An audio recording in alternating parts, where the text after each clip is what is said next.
Hello FB World! At ngayon, dahil ako ay nasa Taal, ay lulubos-lubusin ko na napuntahan ang mga tanawin dito. At isa sa pinaka-highlights ng aking pupuntahan ay ang simbahan ng bayan ng Taal. Kita nyo yan? Ang laki! Actually, ang laki ng simbahan nila.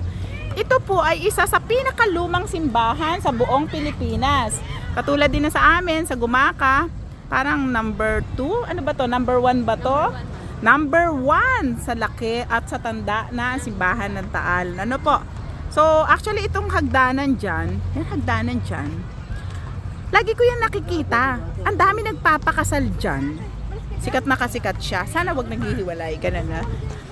At kalapit po niya ay ang paaralan. So definitely, dahil may simbahan, may paaralan, so nasaan ang palengke? Nasaan ang palengke niya? Kasi nung una, ganyan po lagi yung magkakalapit. At nasaan ang City Hall? Tsak nandito rin ang City Hall. Kasi nung panahon ng Kastila, ganito po. No? Nandyan po, tsak yan, natitiyak ko. Kasi nung panahon ng Kastila, lagi yung magkakalapit. City Hall, simbahan, at ang palengke, at lalo na ang simbahan. Ang ganda-ganda po ng simbahan ng Taal. Sana mapuntahan nyo rin.